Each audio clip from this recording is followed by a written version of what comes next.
J'ai choisi de faire un DEP parce qu'on fait beaucoup plus de pratique, un petit peu moins de théorie, puis on apprend beaucoup plus là, la vie de chantier que la vie de bureau de gestion.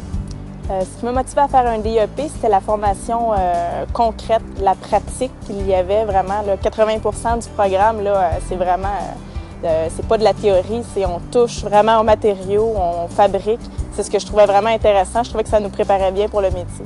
J'ai choisi aménagement paysager parce que je suis quelqu'un de manuel puis qui aime bouger, travailler à l'extérieur. Puis c'est un métier qui venait me chercher beaucoup. Premièrement, j'ai travaillé dans un marché de fleurs. Je vendais des vivaces, des annuelles. Puis les gens arrivaient souvent avec des petits croquis de ce qui était leur petite cour, qu'est-ce que je pourrais faire là-dedans. Puis j'essayais toujours de les aider le plus possible. C'est ce qui m'a amené justement à cette formation-là, en aménagement paysager. Justement, là, je trouvais qu'il me manquait de formation. Là. Je savais pas vraiment. Des fois, je parle un petit peu à travers mon chapeau. Donc, c'est ce que je suis venue chercher ici, justement, une formation plus complète là, pour aider les gens. Je m'appelle Jonathan Bonde. J'ai fait mon cours en aménagement paysager au Centre de formation horticole de Laval. Je m'appelle Isabelle Côté. J'ai étudié en aménagement paysager au Centre de formation horticole de Laval.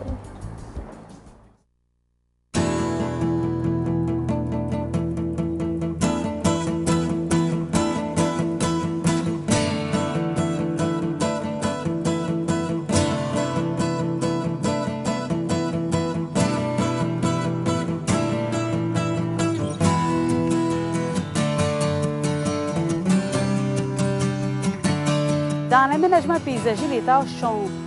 C'est un peu un métier qui touche à tout. On peut faire travailler autant le bois, le pavé, tous les éléments de construction, plantation. Il y a aussi l'irrigation, l'éclairage. En aménagement, on est appelé à faire autant des surfaces solides, du pavé, de la pierre naturelle pour des patios, pour des sentiers, des murets aussi, même des murets cimentés, que ce soit en briques ou en pierre naturelle. Mais on touche aussi à tout ce qui est la plantation, la tourbe, la plantation d'arbres. On va toucher vraiment presque tous les domaines de la construction, mais on n'est pas des ouvriers en construction. On va être des poseurs de pavés, on va être des fabricants de terrasses spatiaux qui touchent à la charpenterie, mais on n'est pas des charpentiers.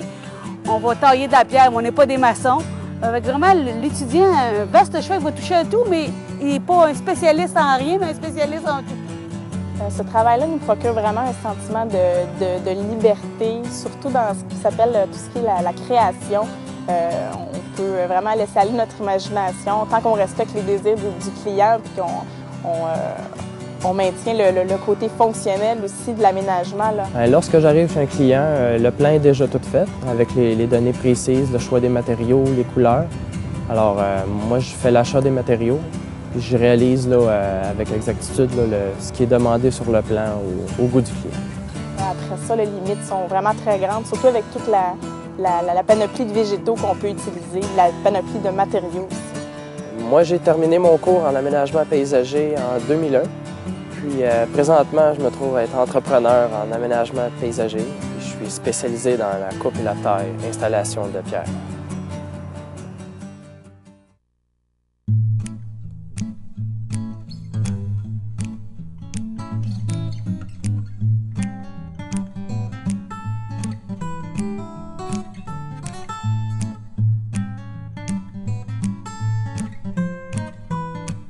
Pour travailler en aménagement, c'est important d'aimer travailler à l'extérieur. On est dehors tout le temps. Fait que ça prend quelqu'un qui aime le plein air puis qui aime travailler avec l'environnement. Pas avoir peur de travailler dehors, autant quand il fait beau soleil que quand il fait froid et qu'il mouille. Généralement, c'est sûr qu'il faut s'attendre que c'est un travail qui est physique, c'est un travail qui est saisonnier. Il faut être en bonne forme physique, ça c'est sûr et certain. On manipule des matériaux lourds, on travaille avec beaucoup d'outils qui sont pesants. On est vraiment, c'est sûr qu'on est mécanisé, c'est pas aussi physique, c'est pas les travaux forcés, là, mais c'est vraiment un travail qui est quand même physique. La précision, il y a aussi avoir les bonnes techniques de travail. Il faut aimer la nature, il faut aimer aménager des terrains, embellir les façades des gens, puis je pense de rendre les gens heureux aussi à travers tout ça.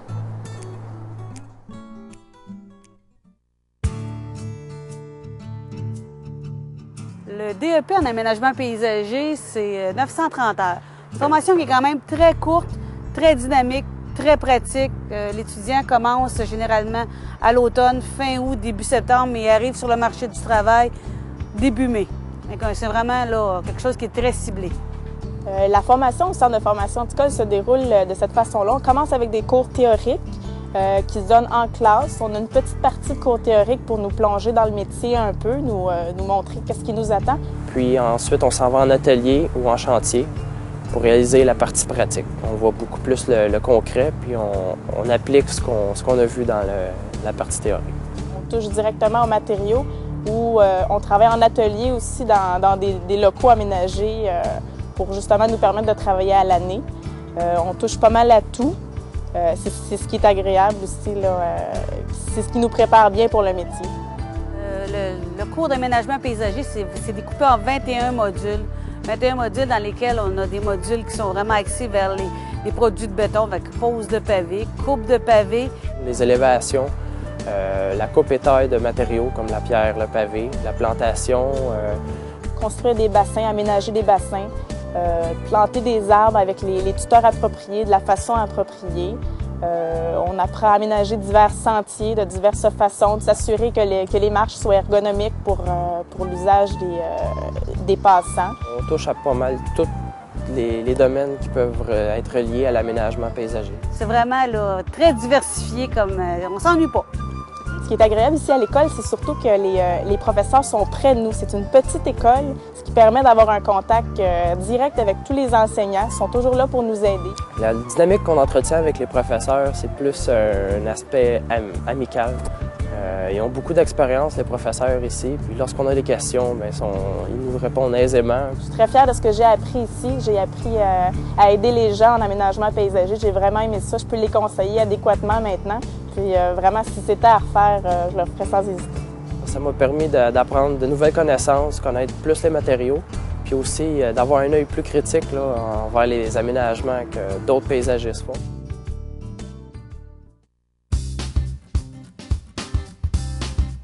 Dans l'aménagement paysager, les perspectives d'emploi sont excellentes, à mon avis. Les élèves finissant en aménagement paysager vont aller dans l'industrie, qui est vraiment un domaine assez concis. Fait qu'ils sont ouvriers, ils vont progresser dans l'entreprise, vont devenir contremaîtres ou chefs d'équipe. Certains plus entreprenants vont devenir entrepreneurs, c'est le cas de le dire. Le genre d'employeurs qui peuvent nous engager sont principalement les entrepreneurs en aménagement paysager. Il y a aussi les particuliers, monsieur tout le monde, puis il y a aussi les centres jardins, puis les concepteurs et architectes en aménagement paysager. Présentement, c'est sûr que c'est toujours très en demande, mais depuis 3-4 dernières années, on fonctionne aussi avec la construction.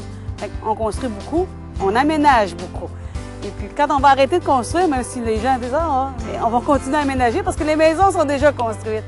L'aménagement, nous, on ne comble jamais toutes les demandes d'emploi que les entrepreneurs nous envoient. On n'a pas assez d'étudiants pour le marché.